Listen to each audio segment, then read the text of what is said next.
Kür çayında yenidən suyun səviyyəsində artım müşahidə olunur. Əməkdaşlarımız ərazidə olublar.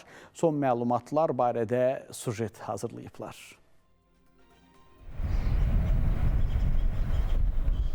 Son günlər yağan intensiv yağışlar Kür çayında suyun səviyyəsinin artmasına səbəb olub. Bunu çayın Salyan rayon ərazisindən keçən hissəsində daha aydın müşahidə etmək mümkündür. Çayda axının sürətlənməsi və suyun səviyyəsindəki artım xüsusilə sahil boyu ərazilərdə yaşayan sakinləri narahat edir. Sakinlərin sözlərinə görə suyun artımı davam edərsə, yaxın günlərdə qurun sularının səviyyəsi daha da qalxa bilər. Artıq Kür çayına yaxın yerləşən bəzi həyətlərdə qurun sularının toplandığı bildirilir. Bu isə təsərrüfat sahələri və yaşayış evləri üçün müəyyən çətinliklər yaradır. Həyətimiz qurun suları altındadır. Kürün səviyyəsi artır.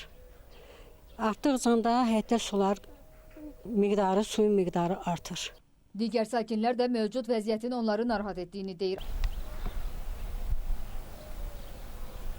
Və dünəndən bugünə mən baxmışam, harasa 60 sm qalxıb. Hər gün 60 sm qalxsa, gör bu nə deməkdir? Hazırda ərazidə təhlükəsizlik tədbirləri gücləndirilib. Kür çayının riskli hesab olunan bənd hissələrində bərkitmə işləri aparılır. Kür Araz çaylarında bəndlərin istismarı idarəsinin əməkdaşları xüsusi texnikalar vasitəsilə sahil boyu ərazilərdə mühafizə tədbirlərini davam etdirirlər.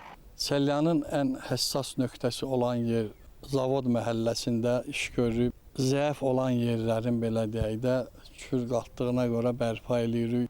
Məsələ ilə bağlı Azərbaycan Dövlət Su Ehtiyatları Agentliyi yanında sulardan istifadəyə və mühafizəsinə Dövlət Nəzarət Xidmətindən bildirilib ki, hazırda Kür çayında vəziyyət nəzarət altındadır. Qurum tərəfindən çay boyu ərazilərdə monitorinqlər davam etdirilir, suyun səviyyəsindəki dəyişikliklər mütəmadi izlənilir.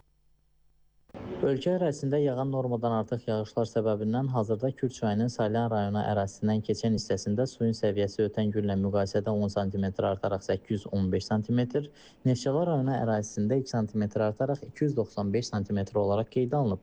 Məlumatlar agentliyin aidiyyatı tabeli təşkilatları və aidiyyatı qurumlara təqdim olaraq nəzarətdə saxlanılır. Qeyd edək ki, son günlərdə yağan yağışlar nəticəsində regionun bir sıra çaylarında sululuq artıb. Yaqub Mehdoğlu, İlkay Nəvaqif qızı, Vüqar Qaliboğlu, Space TV, Salyan.